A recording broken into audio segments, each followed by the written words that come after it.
के संविधान पे लिया गया। हमने हिस्ट्री खत्म करी, ठीक है, कि कैसे कैसे शुरुआत हुई, कॉन्स्टिट्यूंट असेंबली कैसे बनी, क्या क्या कमेटीज़ थी, हमने सब पढ़ा। और हमने ये भी पढ़ा कि जो कि हमने कहाँ से अडॉप्ट करे थे, क्या क्या अडॉप्ट करा, सोर्सेज हमने कहाँ से अडॉप्ट करा था, हमने शेड्यूल्स किया, ठीक है, हमने फिर शेड्यूल्स करा, फिर हमने फंडामेंटल्स राइट्स, सिटीजनशिप करा। उससे पहले हमने यूनियन ऑफ स्टेट्स करा जो 1 to 4 है, 5 to 11 सिटीजनशिप है, 12 से 35 फंडामेंटल राइट्स है। अब हम करते हैं डीपीएसपी आता है पार्ट 4 में, ठीक है, part 4 of the Indian constitution, ठीक है। DPSP directive principle of state policy 36 article से लेके 51 आर्टिकल तक है, ठीक है, जिसको मौलिक कर्तव्य भी बोलते हैं। नहीं सॉरी मौलिक कर्तव्य तो हो गया ना, फंडामेंटल ड्यूटीज़ हो गया आपका, ठीक है। अब डीपीएसपी है क्या? नीति निर्देशकता तो बोलते हैं डीपीएसपी को। किसके लिए? ये है जनता के लिए। नहीं, ये है गवर्नमेंट के लिए। हाँ, गवर्नमेंट को फॉलो करना होता है।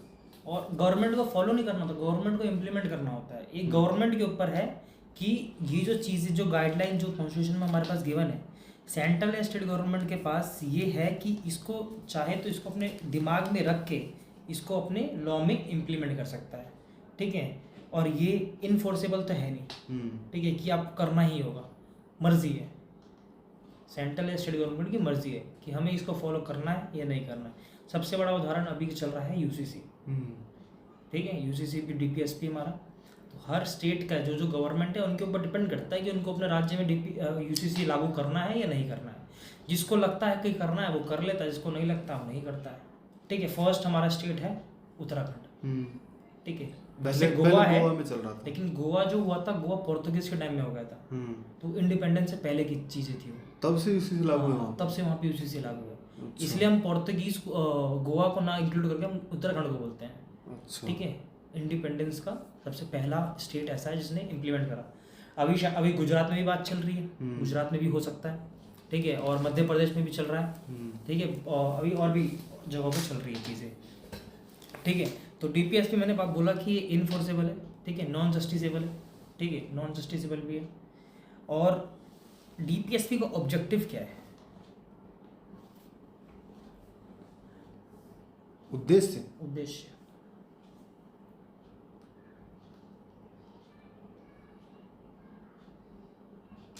है मतलब पब्लिक के बेनिफिट्स के लिए। नहीं, ये मत बोलो ना, सीधा बोलो कि हमें ऐसा डेवलपमेंट जो हमारे स्टेट के वेलफेयर के लिए हो, हाँ, मतलब जन कल्याण के लिए, सिंपल का नहीं, जन कल्याण के लिए हो, उसको बोलते हैं डीपीएसपी, ठीक है।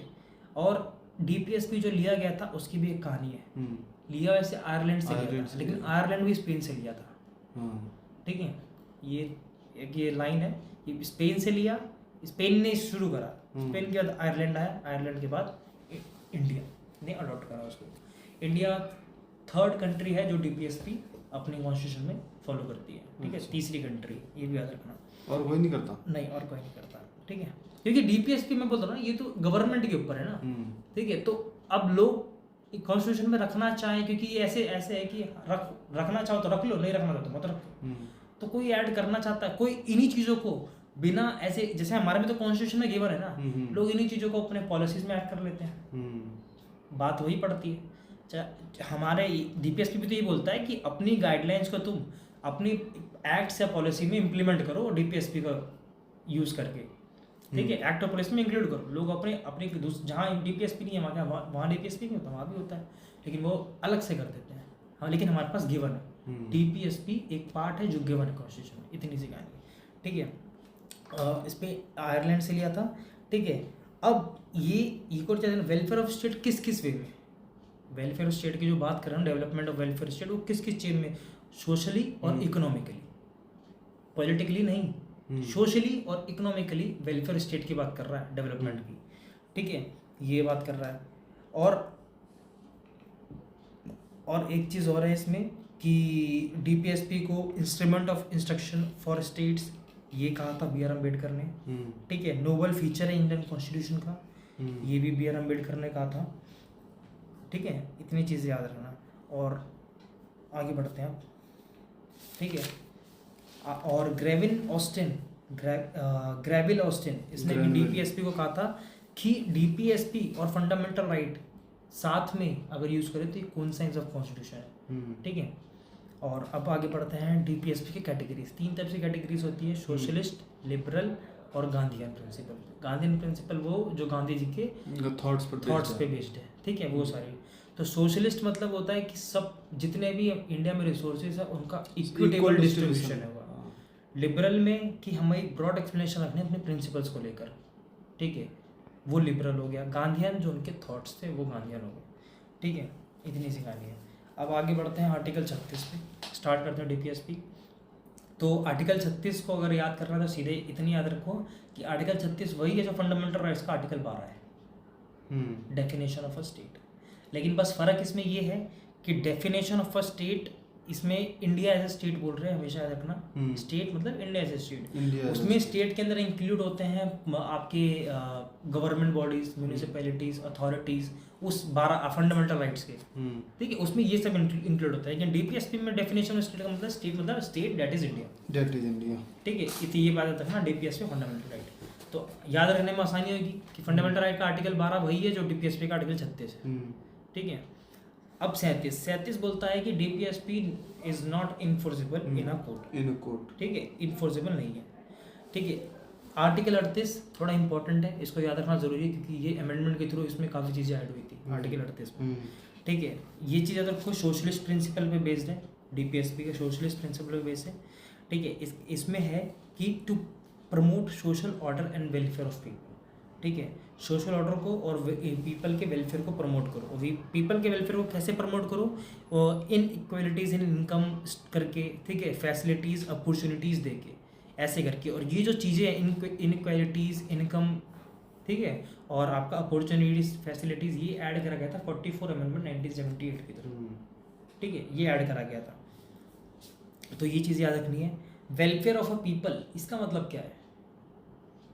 मतलब राज्यों की नहीं, सिंपल नहीं, ये नहीं, इस सिंपल मतलब ये है, वेलफेयर ऑफ अ पीपल मतलब कि जो पुअर पीपल होंगे उनको सब्सिडी मिलेगा, रिच पीपल को सब्सिडी नहीं मिलेगा।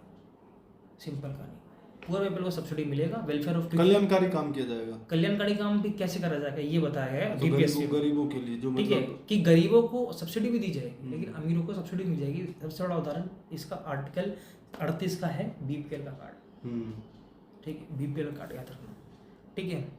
ये इससे क्या होगा कि जो अंडर प्रिविलेज पीपल है वो भी डेवलप होंगे, ठीक है, इनइक्वालिटीज आनी शुरू हो जाएगी क्योंकि रिच पीपल का तो स्तर ये है ना, वो पहले ही ऊपर है, और जो उनको है उनको अगर सब्सिडी देंगे तो उनके पास भी चीज़ें बराबर आनी शुरू हो जाएगी। तो इसलिए आर्टिकल 38 हमें ये कहता है, ठीक है। अब आते हैं आर्टिकल 39, ठीक है, 39A clause A, 39 clause A बात करता है हमारा to promote equal justice and free legal aid, ठीक है। 42 CAA 1976 के थ्रू ऐड करा गया था इसे, ठीक है, क्लॉज ए। तो एक इसमें है क्लॉज, आपके में कौन से हैं? ABCDEF, ये फिर आप बोलो। अब देखो जो ए में लिखा गया है, मतलब 39A में राज्य स्त्री और पुरुष मतलब मेल एंड फीमेल दोनों के लिए क्या करेगा? समान आजीविका व्यवस्था करेगा, मतलब इक्वल वर्क के लिए इक्वल पे मिलेगा उनको, ठीक है। बी के लिए है क्या? 39B के लिए राज्य उत्पाद के समान वितरण की भी व्यवस्था करेगा, मतलब अगर कोई चीज़ बन रहा है तो इक्वल डिस्ट्रीब्यूशन भी होगा, ये 39B के थ्रू होगा। अब अगर हम 39C को देखेंगे तो राज्य धन के संकेंद्रण को रोकने का प्रयास करेगा, मतलब जैसे कोई इकट्ठा क्या करेगा, सेंटर मतलब इकट्ठा क्या करेगा, बहुत ही ज़्यादा क्या करेगा कि पूंजी का इकट्ठा करने लग जाएगा, मतलब धन संचित करने लग जाएगा, एकत्रित करने लग जाएगा, आपने 30 उनको भी रोकता है। 39A जो है ना वो 39D है, 39D है, ठीक है।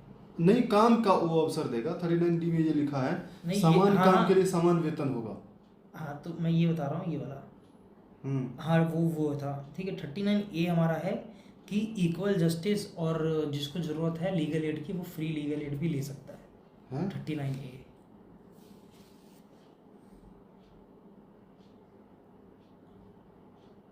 और देखो किसी का, और भी देखो ना किसी का,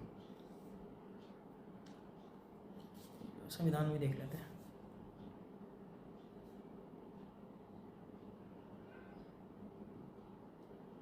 ये डी है, हाँ ये डी है, ठीक है, स्मॉल डी, कैपिटल डी में स्मॉल डी।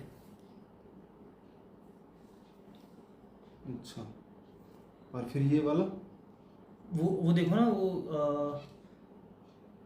कि इक्वल जस्टिस मिलेगा, ये लाइन आपने कहाँ लिखी है, इक्वल जस्टिस मिलेगा और जिसको लीगल एड चाहिए होगा वो मिलेगा। है ही नहीं।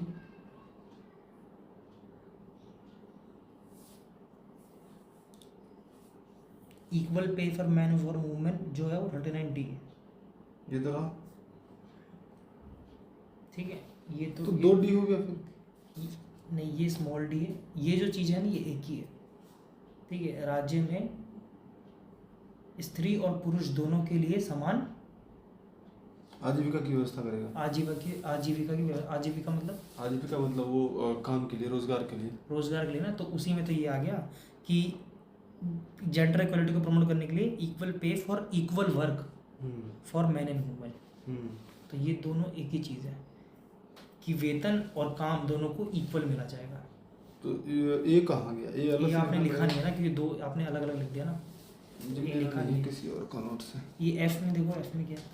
ये बच्चों को सावधानी पूर्वक तरीके से और स्वतंत्रता तथा गरिमा के साथ विकास करने की क्या है स्थितियाँ दी जाए और बच्चे और युवाओं के शोषण पर रोक लगाई जा सके। अच्छा ठीक है, ए नहीं लिखा आपने, ए लिख लो। यहाँ लिख देता हूँ, small A. Capital A, capital A मतलब इंडिपेंडेंट आर्टिकल है। चलो यहाँ लिखता हूँ, हाँ बता। कि इक्वल जस्टिस मिलेगा और फ्री लीगल एड मिलेगा। सामान्य प्रमोट करेंगे इक्वल जस्टिस को। समान न्याय मिलेगा और मुफ्त कानूनी सहायता। कानूनी सहायता, जैसे वकील चाहिए होता है गरीब आदमी को, जज से मांग के ले सकता है। अब आगे बढ़ो, सी पे आओ। दोबारा रिपीट करते इसको। 39A में लिखा हुआ है और ये 42 कॉन्स्टिट्यूशन अमेंडमेंट एक्ट 1976 के द्वारा जोड़ा गया था। ए और डी दोनों, ठीक है, ए और डी भी, ये दोनों डी भी। तो ए में लिखा है समान न्याय सभी व्यक्तियों के लिए, राज्य समान न्याय की व्यवस्था करेगा और मुफ्त में कानूनी सहायता भी देगा, ये राज्य की जिम्मेदारी है देने की। डी में क्या है, राज्य स्त्री और पुरुष दोनों के लिए समान आजीविका की व्यवस्था करेगा, मतलब इसमें यही है कि समान काम के लिए समान वेतन दिया जाएगा। ये भी 42 कॉन्स्टिट्यूशन अमेंडमेंट एक्ट 1976 के तहत ही जोड़ा गया।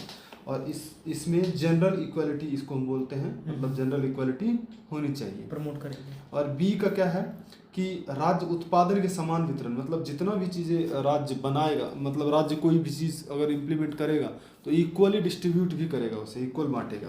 ठीक है।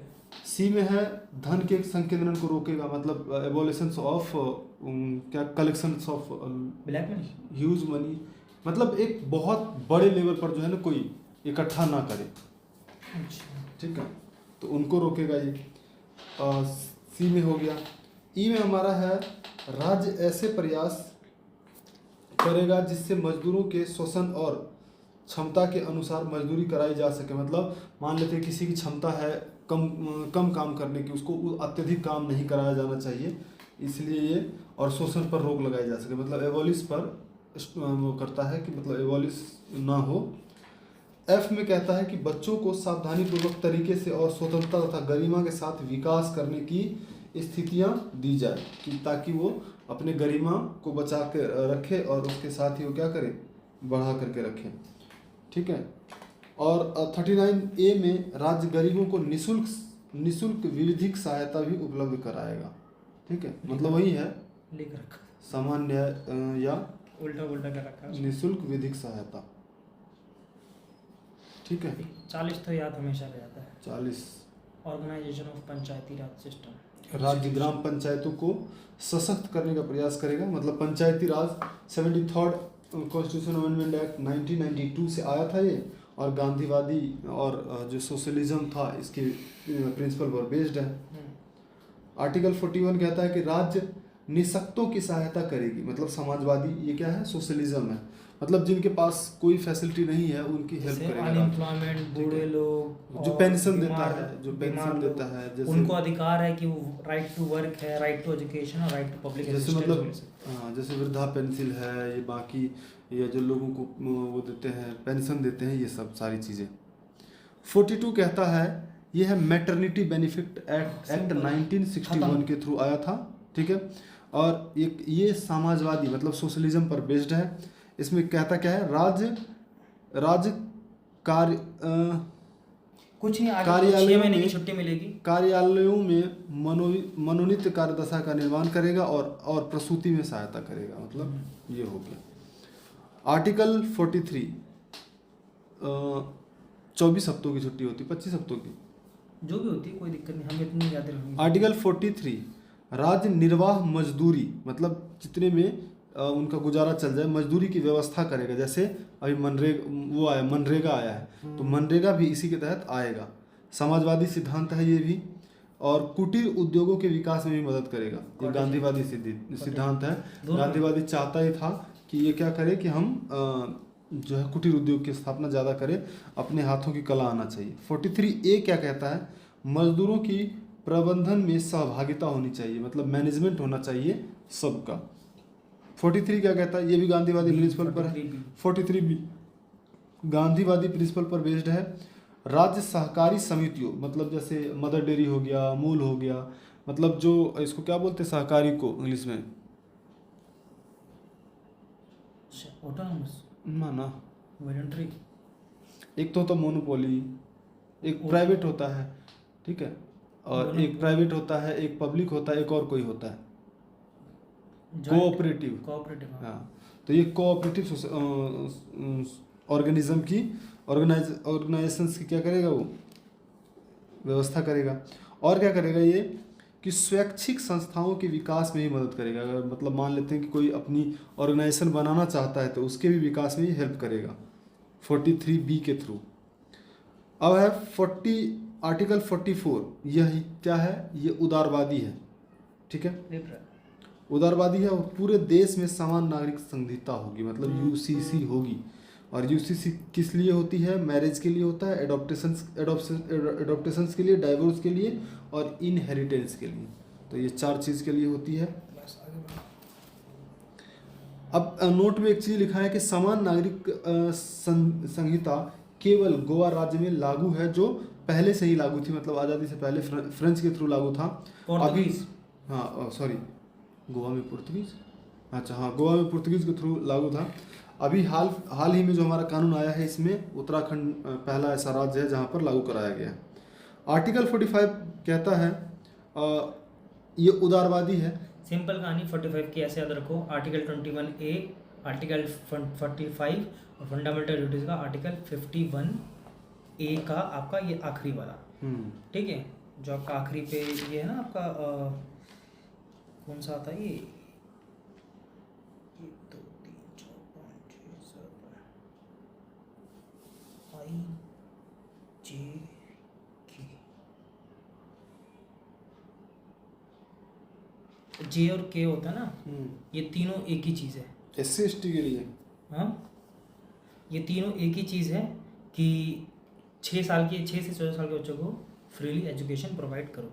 हाँ, मतलब 14 वर्ष तक के बच्चों के लिए। Article 21A, article 45 fundamental duties में जो 11वां आर्टिकल जो ऐड करा गया था, मतलब निःशुल्क शिक्षा की व्यवस्था कराया जाएगा, ठीक है। ऐसे याद रखना इसे कि 3 जगह आर्टिकल है सेम, आर्टिकल 21A और article 21A fundamental rights, article 45 DPSP और फंडामेंटल ड्यूटीज में 51A के अंदर जो 11वां आर्टिकल जो जुड़ा था लास्ट में। अच्छा, 11वां था 10वां था पता नहीं, 11वां था, जो 11वां जुड़ा था वो यही जुड़ा था 86 अमेंडमेंट 2002 के थ्रू। तीन जो आर्टिकल्स थे, सेम आर्टिकल्स तीनों ऐड होते संविधान में। अब नेक्स्ट है हमारा 46 ये गांधीवादी प्रिंसिपल पर बेस्ड है। और राज्य क्या करेगा, SC और ST के सामाजिक एवं आर्थिक विकास में भी मदद करेगा। मतलब SC ST के लिए सामाजिक विकास के जैसे आरक्षण देगा उनको, ठीक है, नौकरियों में उनको बहुत ज़्यादा छूट देगा वो आरक्षण के थ्रू। अब 47 है, समाजवादी सिद्धांत है ये, और राज्य पोषाहार की व्यवस्था करेगा, जिससे जैसे मिड डे मील हो गया एक, और गांधीवादी सिद्धांत के तहत इसमें क्या करेगा, कुछ नहीं करेगा, आगे बढ़ते ये चलो। क्या है कि वो वस्तुओं पर रोक लगा, हाँ, नशे की वस्तुओं पर रोक लगाएगा, मतलब जो नारकोटिक्स है, ड्रग्स और नारकोटिक्स को इसको एबॉलिश करेगा। ठीक है, ये गांधीवादी प्रिंसिपल पर है। 48 है, गांधीवादी सिद्धांत है ये भी, राज्य दुधारू पशुओं की हत्या पर रोक लगाएगा, जैसे गौ हत्या हो गया, और इसमें सिंपल सी कहानी है, एग्रीकल्चर को, एनिमल हस्बेंड्री को प्रमोट करेगा। हाँ। एग्रीकल्चर क्यों प्रमोट करेगा? क्योंकि वो बैक है अपनी, हमारी इकोनॉमी की बैक है वो, इसलिए प्रमोट करेगा। और एनिमल्स स्लॉटरिंग पे वो मना कर रहा है। सिद्धांत जितने भी मिल्क एनिमल्स है, जितने भी दूध देने वाली जानवर है, उन सबकी हत्या पे रोक लगा रहा है डीपीएसपी में, आर्टिकल 48 भी सेकंड, 48A सेकंड, 42 सेकंड, मतलब 42 CAA कॉन्स्टिट्यूशन अमेंडमेंट एक्ट के थ्रू जुड़ा था ये 1976 में। नेशनल पार्क जैसे वाइल्ड लाइफ प्रोटेक्शन एक्ट 1972 इसी के अंदर है। उसके बाद ये लिबरल है और राज्य पर्यावरण एवं वन्य जीवों की सुरक्षा के लिए प्रयास करेगा। 49 है, ये भी लिबरल है और राष्ट्रीय स्मारकों की सुरक्षा के लिए प्रयास करेगा, जैसे protection of historical buildings. Article 50 क्या कहता है? ये भी लिबरल है, कार्यपालिका और न्यायपालिका के बीच स्पष्ट विभाजन होगा, मतलब वो दोनों सेपरेट बॉडीज होगी। आर्टिकल 51 क्या कहता है? नो फर्स्ट अटैक, हमारे पास जितने भी परमाणु बम है हम फर्स्ट यूज नहीं करेंगे, फर्स्ट अटैक नहीं करेंगे। 51 आर्टिकल 51 ये लिबरल है हमारा। राज्य अंतर्राष्ट्रीय शांति और सुरक्षा बनाए रखने का प्रयास करेगा, जैसे promote of international peace. Article 50 हमेशा याद रखना, 50 हमेशा पूछा जाता है, सेपरेशन जुडिशरी से, एग्जीक्यूटिव से जुडिशरी हुआ था, तो ये 50 याद रखना हमेशा, ये इंपॉर्टेंट है। अच्छा, और खत्म हो गया? नहीं, अभी और डीपीएस में कुछ संशोधन हुआ, अमेंडमेंट हुआ, अब तो चलो तो रिपीट कर लेते हैं। 42 कॉन्स्टिट्यूशन अमेंडमेंट एक्ट में क्या हुआ था? 1976 में हुआ था। 39A जोड़ा गया। कौन सा था ये? क्या चीज़? 39A, इक्वल जस्टिस और फ्री लीगल एड मिलेगा। हाँ, ये था 39। 43A कौन सा था? 43A भूल गया। कॉटेज इंडस्ट्री को प्रमोट करेगा गांधी। हाँ, कुटीर उद्योग को। ठीक है। 48A कौन सा है? 48A to promote national park बनाए गए थे, पर्यावरण, ठीक है, और वाइल्ड लाइफ और एनवायरनमेंट को प्रोटेक्ट करने के लिए बनाया गया था। तो ये 42 के सारे। 44 पे आओ। 44 CA 1978, इसमें 38 जोड़ा गया था। और हाँ, इसमें ठीक है 44 कॉन्स्टिट्यूशन अमेंडमेंट एक्ट 1978 में इसमें 38 के पार्ट 2 जोड़ा गया था। 38 का पार्ट 2, और उसमें था समाज में असमानता को दूर करना, जो समाज में असमानता है। 86 संविधान संशोधन में है, ये 2002 में किया गया था, और इसमें 45 विषय वस्तु में परिवर्तन किए गए थे। 45 जो सब्जेक्ट्स थे उसमें इसमें चेंजेस किया गया था। और भाग 4 के बाहर के डीपीएसपी, मतलब डीपीएसपी भाग 4 में आता है, लेकिन कुछ भाग 4 के बाहर के डीपीएसपी है। तो पहला हमारा 350A, आर्टिकल 350A भाग 17 के अंदर आता है। ये मातृभाषा में शिक्षा देने का प्रावधान राज्य की जिम्मेदारी होगी, मतलब राज्य का ये जिम्मेदारी होगा कि जो वहाँ आम बोलचाल की भाषा है उसमें उनको शिक्षा दिया जाएगा। और ये नया जो एजुकेशन पॉलिसी आया है इसमें इसको इम्प्लीमेंट कर दिया गया है। और राज्य तो करता है। कर्नाटका चले जाओ, कर्नाटका में जितने बोर्ड्स मिलेंगे आपको, उसमें उनकी अपनी लैंग्वेज में भी लिखा होगा, होर्डिंग जितनी लगी। नेक्स्ट है आर्टिकल 351। 351 क्या कहता है? राज्य हिंदी भाषा के विकास का प्रयास करे, यह संघ का भी कर्तव्य है, मतलब सेंटर का भी और राज्य का भी। आर्टिकल 335 ये क्या कहता है? सेवाओं में SC एंड ST के लिए व्यवस्था का प्रावधान करेगा, मतलब क्या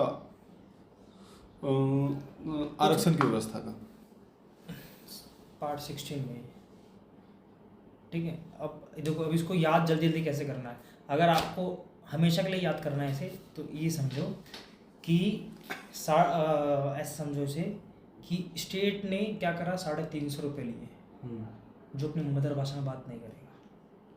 स्टेट ने 350 रुपये लिया, जो उनसे मदर फाइन भाषा- लिया, 300 फाइन फाइन लिया, जो अपनी मदर भाषा में बात नहीं करेगा। हाँ ठीक है, ठीक है। और स्टेट ने 351 दिए, हाँ, जो भाषा अगर बात कर रहा है, जो हिंदी में बात कर रहा है, अच्छा हाँ, ठीक है, जो हिंदी में बात कर रहा है उसे 351 रुपये दिए उसे, कि भाई तो हिंदी बात कर रहा, ले 351 रुपये, ठीक है। और SC/ST में रिजर्वेशन लगता है, तो वो लोग SC/ST वालों को रिजर्वेशन के थ्रू 335 रुपये लगे बस, हाँ, रिजर्वेशन के थ्रू। ये मैं अभी बैठ के बनाया, अभी बिल्कुल एग्जैक्ट आपकी सुन के कुछ बनाते हैं इसमें। वैसे मेरे को याद है कि 350 ये आपका मदर टंग वाला है, 351 आपका हिंदी है, राज्य ने 350 रुपये लिए उनसे जो अपनी मदर जो टंग अपनी में मदर बात टंग नहीं बात नहीं करेगा, करेगा। और राज्य ने 51 रुपये 351 रुपये उसे दिए जो हिंदी में बात करेगा, हिंदी में बात करेगा, ठीक है। और राज्य SC/ST ने- को और तो SC/ST को रिजर्वेशन छूट लगता है, जो रिजर्वेशन छूट मिल गया छूट उन्हें। मिल गया, तो वो 335 335 रुपये लिया उसको, उनको छूट मिल गया। हाँ, हो गया। हाँ, तो वैसे ही याद हो जाएगा, 3-4 बार पढ़ोगे तो वैसे ही याद हो जाता है। ठीक है, अब पार्ट 4 हमारा DPSP